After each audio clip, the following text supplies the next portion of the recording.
Hello students, आज हम 11वीं क्लास का टॉपिक आवर्त सारणी स्टार्ट करने के लिए जा रहे हैं और इसके लिए हमारा सेकंड डे है, डे सेकंड। ठीक है।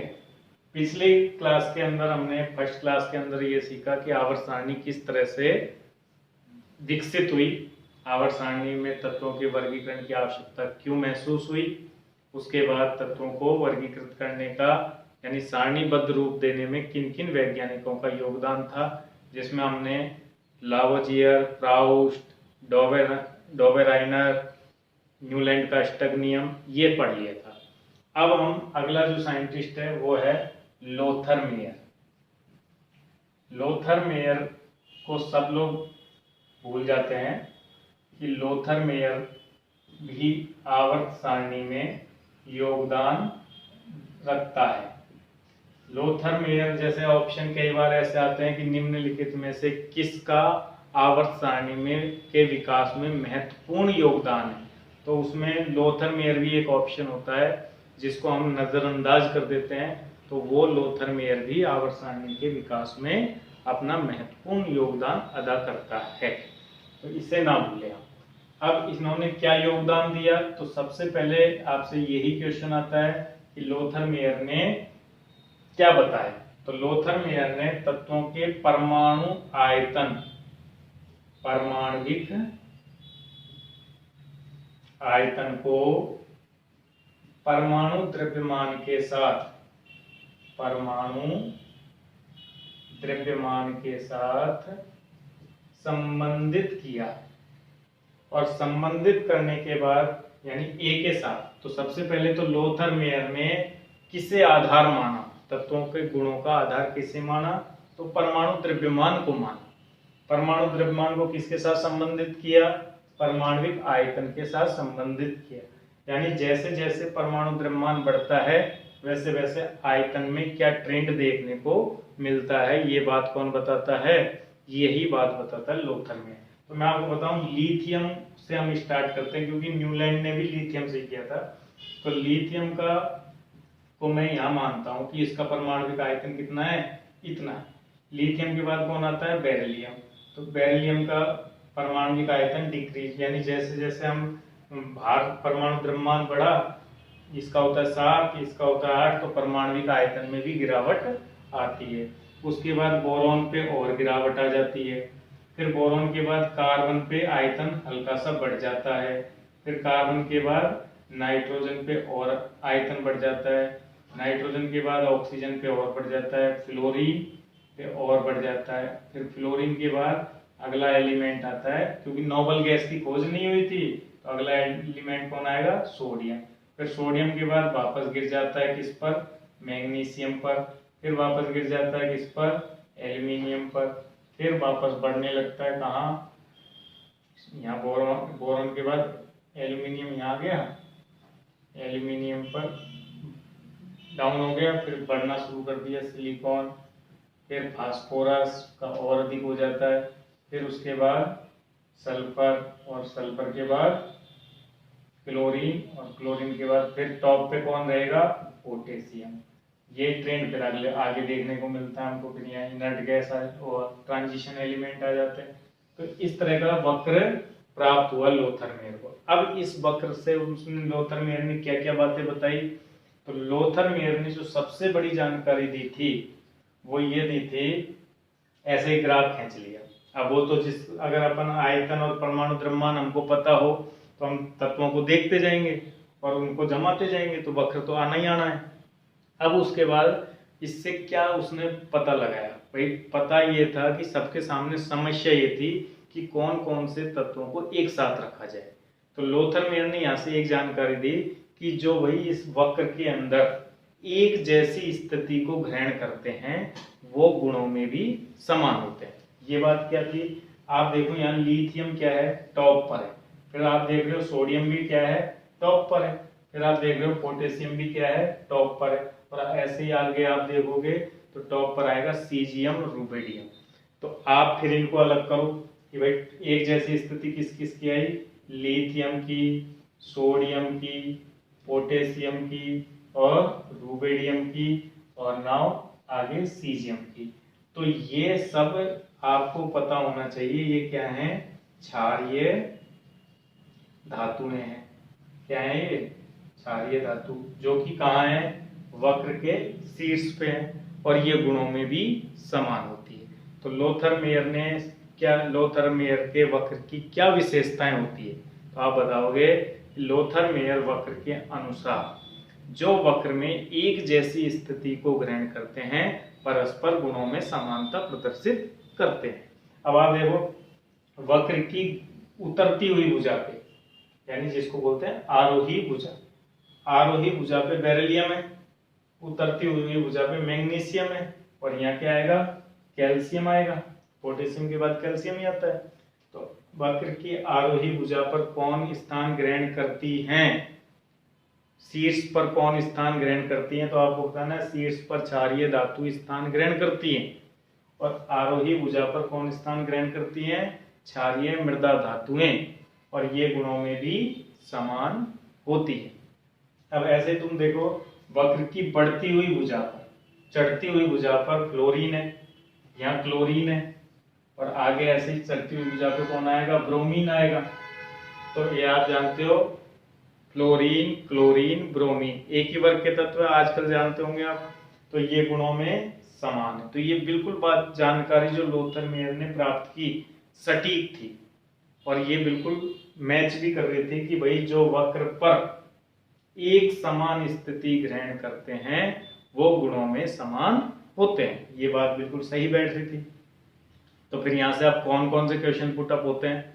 एक क्वेश्चन तो ये पुटअप होता है कि आवर्त सारणी में लोथर मेयर का भी योगदान है या नहीं? तो बिल्कुल यस है। क्या योगदान है? आवर्त सारणी के अंदर परमाणविक आयतन को परमाणु द्रव्यमान के साथ संबंधित करने वाला कौन था? लोथर मेयर था। फिर दूसरी बात, लोथर मेयर ने वक्र की क्या विशेषता होती है? जो वक्र में एक जैसी स्थिति को ग्रहण करते हैं वो गुणों में समान होते हैं। एक बात ये निकल के सामने आई। फिर उसके बाद ये पूछ लिया जाता है कि लोथर मेयर वक्र में क्षारीय धातु कौन सा स्थान ग्रहण करते हैं? तो वक्र के टॉप पर होते हैं, शीर्ष पर होते हैं। फिर उसके बाद ये पूछा जाता है कि क्षारीय मृदा धातुएं कहाँ होती हैं? तो उतरती हुई भुजा पर होती है, आरोही भुजा पर होती है। हैलोजन तत्व कहाँ होते हैं? तो चढ़ती हुई भुजा पर होते हैं। उसके बाद ये भी पूछ लिया जाता है कि भाई उप धातुएं बोरॉन, एल्यूमिनियम, गैलियम और संक्रमण धातुएं कहाँ होती है? तो बॉटम में होती हैं, यानी तल में होती है लोथर मेयर। तो ये बनने वाले क्वेश्चन थे किसके ऊपर बनते हैं? लोथर मेयर वक्र के ऊपर बनते हैं। ठीक है, अब अपन आ जाते हैं तो ये इसमें क्या ड्रॉबैक था? ये चल क्यों नहीं पाया? आवर्त सारणी के लिए अच्छी बात तो बताई थी, बहुत अच्छी अच्छी बातें निकल के सामने आ रही, तो लोग इसको भूल ही क्यों गए? कईयों को तो ये तक पता नहीं होता है कि लोथर मेयर ने भी आवर्त सारणी के विकास में योगदान दिया था। लोग तो भूल ही गए इसको। तो ये बात क्यों है? क्योंकि ये बात इसलिए निकल के आई कि लोथर मेयर ने ये वक्र जरूर दिया, लेकिन ये सभी तत्वों को अपने वक्र में स्थान नहीं दे पाया, बता नहीं पाया कि कौन सा एलिमेंट कहाँ आएगा। तो ये सबसे बड़ी ड्रॉबैक थी इसकी कि हम लोथर मेयर वक्र से हर एक तत्व की स्थिति को स्पष्ट नहीं कर सकते हैं, इसलिए तत्वों को वर्गीकृत करने में ज्यादा प्रचलन में नहीं आता है। लेकिन इसने गुणों को द्रव्यमान से संबंधित करके एक बहुत बड़ी दिशा दे दी। किसको? मेंडलीफ को। अगला जो वैज्ञानिक है वो है मेंडलीफ, जिसने सबसे ज्यादा, अगर आवर्त सारणी में के विकास में सबसे महत्वपूर्ण योगदान किसका था ये पूछा जाए, या सबसे ज्यादा योगदान किसका था, तो वो आएगा मेंडलीफ। कौन था भाई? अगला है मेंडलीफ। मेंडलीफ की आवर्त सारणी।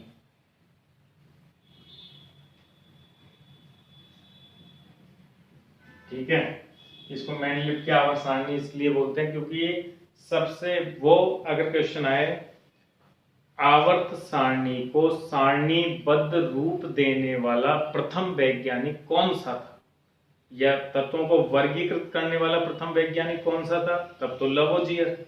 लेकिन आवर्त सारणी को सारणीबद्ध व्यवस्था देने वाला पहला वैज्ञानिक कौन सा था? अब तक के जो वैज्ञानिक थे उन्होंने कोई टेबल नहीं बनाई थी, उन्होंने केवल जानकारियां दी थी। ये पहला वैज्ञानिक है मेंडलीव जिसने तत्वों को वर्गीकृत करने के लिए टेबल बनाई थी। इसलिए पहले वैज्ञानिक का श्रेय किसको दिया जाता है? मेंडलीव को। यह क्वेश्चन यूं आए कि आवर्त सारणी के विकास में सबसे महत्वपूर्ण कार्य किसने किया, तो भी उत्तर रहेगा आपका मेंडलीव, क्योंकि इसने प्रैक्टिकली कार्य किसने किया, मतलब तत्वों के बारे में जानकारियां जुटाना, जानकारी जुटा के उनको अध्ययन करना, गुणों को मैच करना। क्यों टेबल वर्क नहीं किया इसने किया था प्रैक्टिकली वर्क, गुणों को जांचा था। ये मेंडलीव की आप हिस्ट्री भी पढ़ सकते हो, हर बुक में आपको मेंडलीव की किताब चलती है, तो वहां भी आप पढ़ सकते हो। ये खुद प्रोफेसर था जिसने सबसे ज्यादा फील्ड वर्क किया था और तत्वों के बारे में जानकारी जुटाई थी और तत्वों को सारणीबद्ध व्यवस्था भी प्रोवाइड की थी। ठीक है, तो अब यहाँ से क्वेश्चन ये बनना शुरू होता है कि मेंडलीव जो एक बहुत सारणी बनाने में एक अच्छा वैज्ञानिक सिद्ध हुआ, उसका नियम क्या है, उसने किस आधार पर सारणी बनाई थी और कितने तत्वों को जमाया था। ये सबसे महत्वपूर्ण क्वेश्चन बनता है कि भाई आज तो हम जानते हैं तत्वों की संख्या कितनी है, तत्वों की संख्या लगभग 114 कहता है, कोई 118 कहता है, लेकिन क्वेश्चन पूछा जाता है मेंडलीव ने अपनी सारणी में कितने तत्वों को जमाया, तो 65 तत्वों को बताना। 65 ऑप्शन हो या 64 हो या 63, तो मेंडलीव के टाइम तक ओनली 65, 63 या 64 जो भी ऑप्शन वहां अवेलेबल हो उसके अकॉर्डिंग आपको जाना है। तो इतने ही तत्व मेंडलीव के टाइम तक खोजे गए थे और उन्हीं को जमाया था। अब सवाल ये आ जाता है कि मेंडलीव का ने सारणी किस बेसिस पे जमाई थी, मेंडलीव की सारणी, मेंडलीव की आवर्त सारणी का आधार क्या था। तो तुमको ये सबसे बड़ा क्वेश्चन बनेगा कि मेंडलीव ने किस आधार पर सारणी बनाई थी। तो सबसे इसका आंसर रहेगा, आधार था परमाणु द्रव्यमान। क्या था बेटा? परमाणु द्रव्यमान को आधार बनाया। अब यहां मैं ये बात इसलिए भी बता रहा हूं कि आधुनिक आवर्त सारणी जो हम पढ़ते हैं उसका आधार क्या है? परमाणु क्रमांक है, और मेंडलीव की आवर्त सारणी का आधार क्या है? परमाणु द्रव्यमान है, जो कि गलत है, लेकिन मेंडलीव का तो है ही, तो इसलिए हम पढ़ेंगे मेंडलीव की आवर्त सारणी का आधार क्या है? परमाणु द्रव्यमान। ओके, अच्छा, अब आपसे पूछे कि मेंडलीव का नियम क्या है। मेंडलीव का सारणी बनाने का नियम, मेंडलीव का आवर्त नियम, आवर्त नियम क्या है, जिसको 9th क्लास से स्टूडेंट पढ़ता आ रहा है कि मेंडलीव के आवर्त सारणी का आवर्त नियम क्या है। तो इसने बताया था, एक सेंटेंस में अगर बोले कि तत्वों के भौतिक एवं रासायनिक गुण परमाणु द्रव्यमान ब्रैकेट में ए के आवर्ती फलन होते हैं।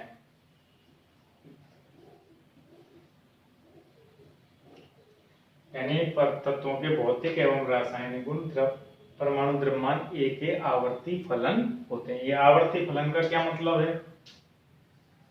इस आवर्ती फलन का मतलब है, यानी जैसे यदि हम तत्वों को उनके बढ़ते हुए परमाणु, ये दूसरे सेंटेंस में क्या बोल सकते हैं, दूसरे सेंटेंस में हम बोल सकते हैं और करके,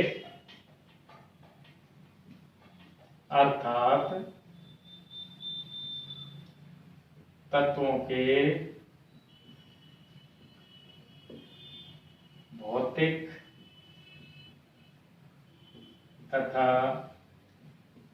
रासायनिक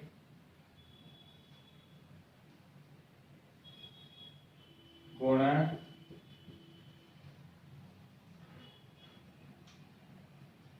परमाणु द्रव्यमान के साथ दोहराए जाते हैं। यदि तत्वों को उनके बढ़ते हुए परमाणु द्रव्यमान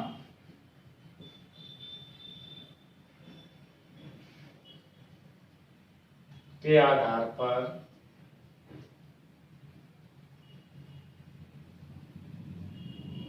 व्यवस्थित किया जाए तो निश्चित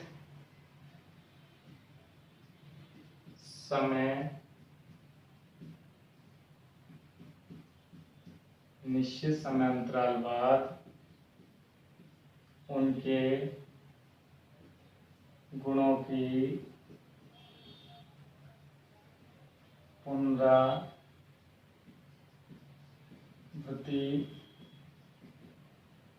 होती है।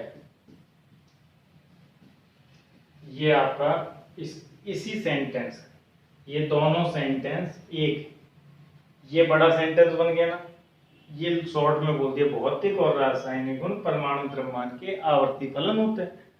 आवर्ती फलन का मतलब नहीं समझते हो तो यदि तत्वों को उनके बढ़ते हुए परमाणु द्रव्यमान के आधार पर व्यवस्थित करें तो उनके गुणों की पुनरावृत्ति होती है, यानी एक जैसे गुण थोड़े समय बाद दिखाई देते हैं। कैसे देखो, मैं बता देता हूं आपको। जैसे देखो, लिथियम से हम बढ़ रहे हैं, लिथियम का द्रव्यमान हो गया 7, बेरिलियम का हो गया 8, बोरॉन का हो गया 10, बोरॉन का 10, फिर उसके बाद कार्बन का 12, फिर नाइट्रोजन का 14, फ्लोरीन का 18, ऑक्सीजन का 16 और फ्लोरीन का 18। फिर सोडियम पे वापस 23। तो सोडियम को मैंने यहाँ क्यों नहीं लिखा? फ्लोरीन के बाद वैसे नियॉन आता है, लेकिन नियॉन की खोज अभी तक नहीं हुई है, इसलिए मैं नियॉन को नहीं लिख रहा हूँ। तो अब तुम कहोगे साहब सोडियम को आपने यहाँ क्यों नहीं लिखा, यहीं क्यों लिखा? तो अगर तत्वों को हम बढ़ते हुए परमाणु द्रव्यमान के आधार पर जमा रहे हैं तो 23 पे आते आते वापस गुण कैसे हुए, लिथियम जैसे हो गए, इसलिए मैंने सोडियम को लिथियम के नीचे रखा है। तो ये बात समझ में आ गई। अगर तत्वों को बढ़ते हुए परमाणु द्रव्यमान के आधार पर व्यवस्थित किया जाए तो एक निश्चित समयांतराल, वो समयांतराल हो गया 8 तत्व का बाद, गुण वापस दोहराए जाते हैं। अब जैसे मैग्नीशियम आएगा अगला बात 24 पे, तो उसके गुण वापस दोहरा दिए, कैसे, बेरिलियम जैसे हो गए। फिर सिलिकॉन, वो एल्यूमिनियम के गुण कैसे हो गए, बोरॉन जैसे हो गए। तो एक समय अंतराल बाद तत्वों के गुणों की पुनरावृत्ति होती है, ये कहता है मेंडलीव। ठीक है, तो यहाँ से आपको ये नियम क्लियर हो गया कि मेंडलीव ने क्या नियम दिया। तो मेंडलीव के बारे में और क्या जानना है हमको? सबसे ज्यादा बातें मेंडलीव के बारे में उसकी सारणी के बारे में जानी जाती है कि सारणी में आपको ये जो की पॉइंट है उनको ध्यान रखना। की पॉइंट ये है कि भाई मेंडलीव की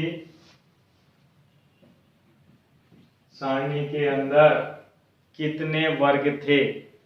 ठीक है, तो इस पे बड़े लोग कंफ्यूज रहते हैं। तो मेंडलीव की सारणी में वर्गों की संख्या क्लियर कर लेना, फर्स्ट से 8th वर्ग थे। कितने? 8। तो टोटल हो गए 8 वर्ग थे। लेकिन पूछे मेंडलीव की सारणी में कितने वर्ग थे, तो 1 से लेके, जिनको रोमन में दिखाना होता है, 1 से लेके 8। अब यूं पूछे मेंडलीव की सारणी में कितने वर्ग हैं, तो 9। ये तो थे और हैं कितने, फर्स्ट टू 8th एंड 0 और हो गया, 0 या जिसको बोलते हैं 9th वर्ग, तो टू या तो 0 कह दो या 9। अगर आप सोचो कि मेंडलिप था वो 8 वर्ग बना गया, उसके बाद अक्रिय गैसों की खोज हो गई, एक नया वर्ग और जुड़ने के लिए आ रहा है, तो आप उसे कहाँ जोड़ोगे? 7 तो जोड़ नहीं सकते, या तो पहले जोड़ोगे या बाद में जोड़ोगे, तो इसलिए उसका नाम 0 भी हो सकता है और उसका नाम 9th भी हो सकता है। तो थे है कितने? 9 हैं। और थे अगर सेंटेंस में हो थे तो 8 थे, हैं कितने? तो 9 थे, 9 हैं, सॉरी। ठीक है, तो ये तो वर्ग को लेके डिस्कशन था कि भाई वर्ग को लेके बड़े कंफ्यूज रहते हैं लोग कि भाई मेंडलिप की आवर्त सारणी में कितने वर्ग हैं। तो 9 वर्ग हैं। और मेंडलिप ने कितने बनाए थे? 8। उसके शिष्यों ने जोड़ा है, स्टूडेंट्स ने जोड़ा है 0 या 9। अच्छा, दूसरी बात ये है 1 से लेके 1 2 3 4 5 6 7 और 8, ये प्रत्येक वर्ग को मेंडलिप ने उपवर्ग में बांटा, जिसमें फर्स्ट बी नाम दिया, सेकंड को भी बांटा, second A, second B, third A, third B, fourth A,